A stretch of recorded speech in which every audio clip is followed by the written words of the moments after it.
Hi folks, Florida Man here. We are one of the biggest, and probably the best, of the Diplomacy YouTube channels. I'm also currently publishing a lit RPG fantasy novel on Royal Road, linked in the description below. Today, I'm giving you a diplomacy commentary taking place on one of the PlayDiplomacy variant maps, the Ancient Mediterranean map. This game was a little different from the average Ancient Med map, in that the game was chaos and gunboat. Chaos is a variant that scatters each player's starting 3 supply centers at random across the centers on the map. Winter 1900 and Build Anywhere rules are included. So this game began by scattering the starting centers for me, as Greece, along with those of Rome, Carthage, Persia, and Egypt across the Ancient Med variant map. You can see that Rome wound up with Massilia, Cirta, and Chersonesus. Persia got into Cyprus, Sparta, and Thapsus. Carthage landed in Numidia, Vindobona, and Damascus. Egypt was placed in Macedonia, Athens, and Leptis, and I found myself in Cyrene, Byzantium, and Jerusalem. Already, you can see how the random scattering of centers is impacting the fortunes in this variant map.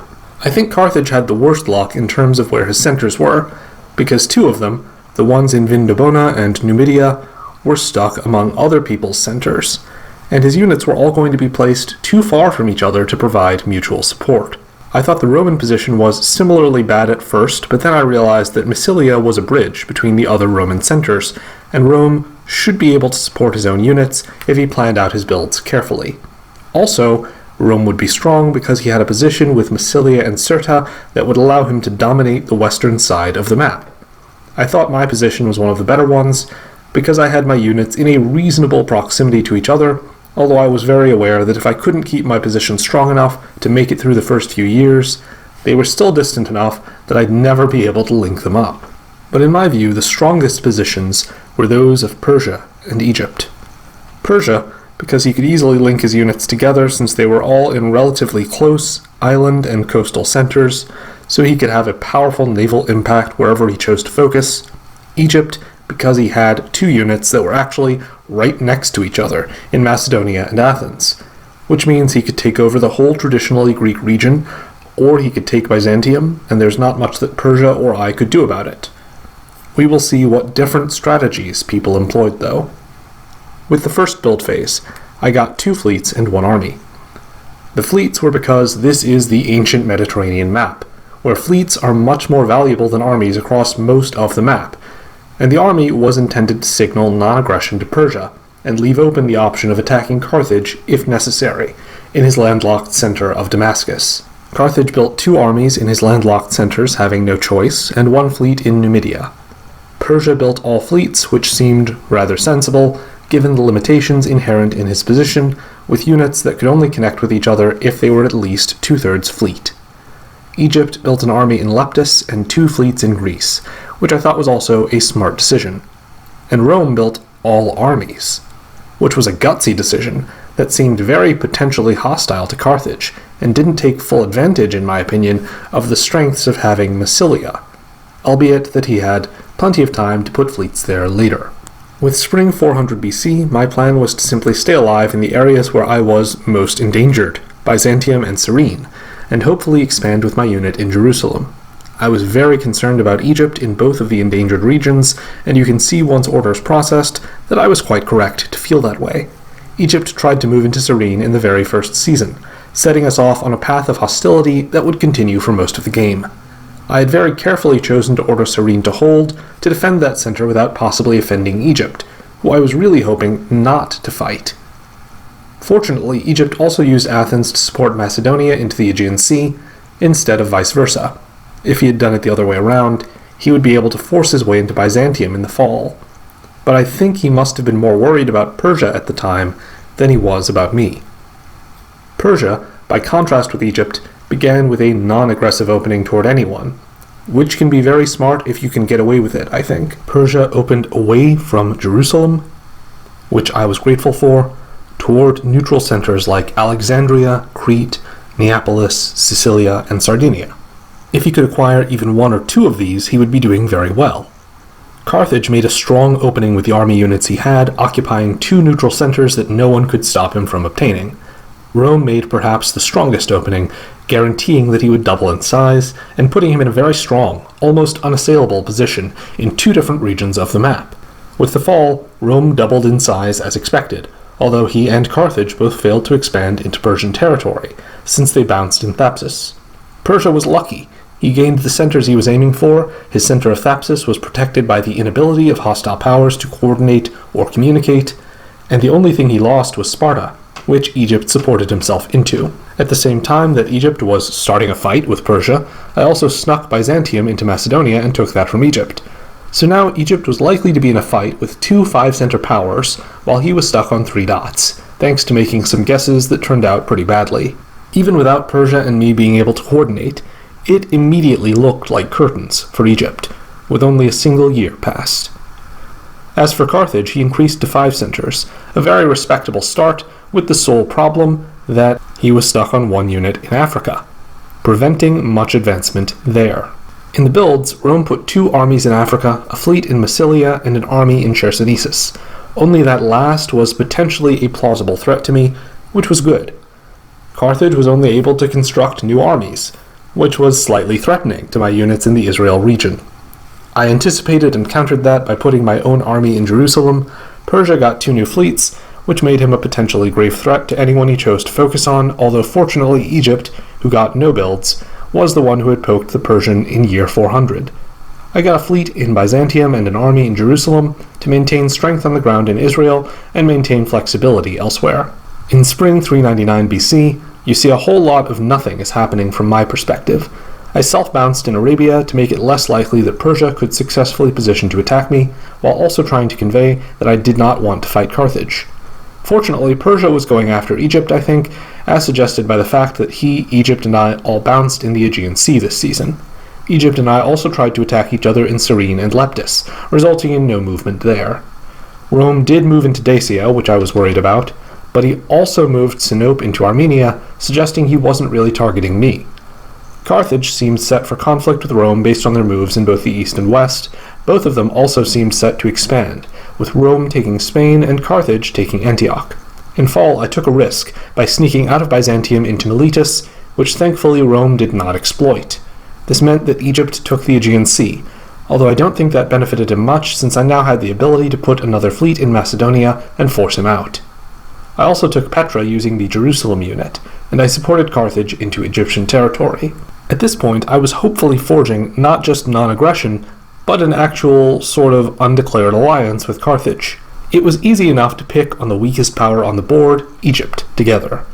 Persia and Carthage seemed to also be allying against Rome on the other side of the map. I wasn't bothered too much by this, but I just hoped that Rome would be able to last a while, and slow them down. Egypt retreated to Marmarica, and in the builds he surprised me by keeping the African army alive and destroying the Aegean fleet, a move which seemed self-destructive to me at the time. I had 2 new fleets coming in and no one else had any builds nearby me except Persia in Crete, but fortunately my fleets were a concentrated source of power, whereas the 3 Persian fleets were not quite close enough together to link up. A temporary advantage, but it was a great relief to me that Rome, Persia, and Carthage all built out west to fight each other rather than focusing east. In spring 398, I set out on a path of conquest, moving to take over all of the traditional Greek lands from Egypt, and also moving to invade Egypt itself with a combined land and sea force in the south. Persia was a rival in both areas, but I had him outgunned in the south and outpositioned in Greece. Egypt was also going to be a small thorn in my side, but I had no reason to expect he would be around for very long. Somewhat unfortunately, Rome lost ground to Carthage, which suggested he was not going to be the amazing, lasting distraction that I had been hoping for. In fall, I more or less executed my plan, capturing Athens and Alexandria, although Egypt bounced me out of Thebes. The really unfortunate thing from my perspective was that Persia had now surrounded Sparta, which would make it difficult for me to dominate all of Greece. Also, Rome wasn't gaining any ground to make up for what he was losing, while Persia took another neutral in the west, called the Balears. I naturally used the builds to put up 2 new fleets to deal with my Persian rival. Carthage built a new army in Damascus, which I felt was slightly worrying, but hopefully my reliable Roman distraction would continue to hold his attention. Persia built a fleet, but out west, where it posed no threat to me, which was nice. Please continue to focus on Rome. I'm harmless over here. In spring 397, Rome lost yet more ground to both Persia and Carthage, while Persia took Sparta as predicted. It looked like a very good moment for the Persian and Carthaginian players. In the fall, I made a critical mistake. Perhaps more than one.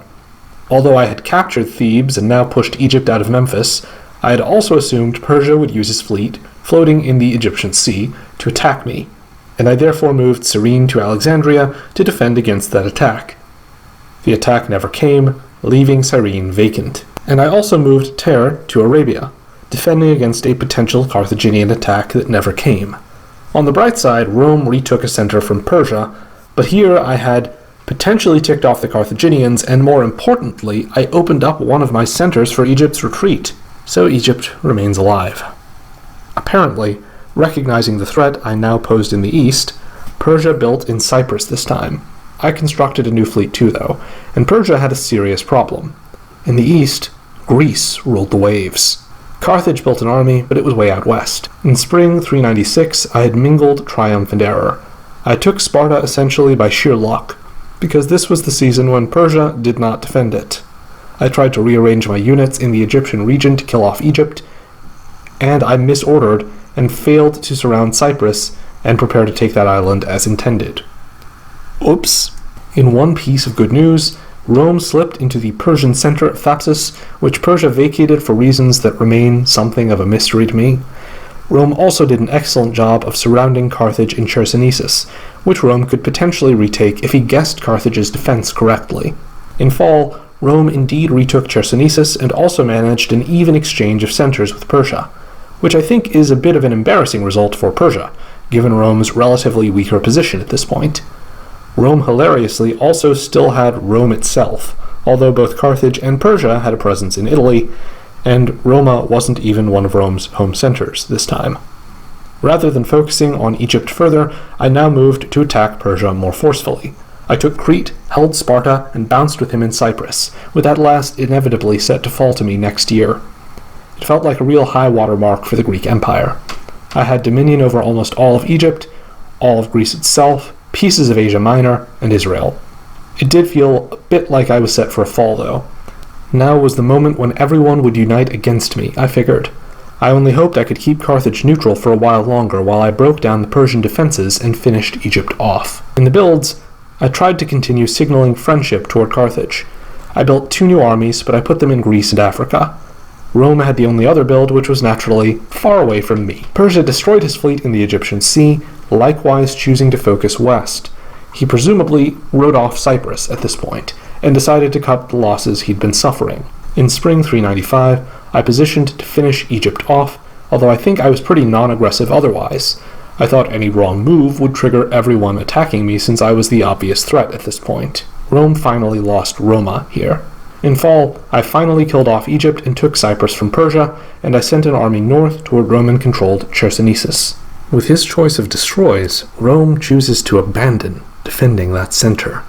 I built 2 armies in Jerusalem and Miletus, and this situation is better than I could have hoped for. I now have 14 centers, only 4 more to win, and Rome just gifted me one. In spring 394, we see my forces become the most aggressive they've been the whole game. I go for Roman Sinope, I attack Carthage, I occupy Chersonesus, and I cross the east-west line that divides this map into 2 halves. This is my finest hour, and it feels like I was extremely patient and more than a bit fortunate leading up to this. With the successful execution of these moves, my solo victory is now literally unstoppable. I take a moment to bask in the glow. Rome is still fighting a losing battle, but a distracting one, with Carthage and Persia out west, and my thanks go out to him.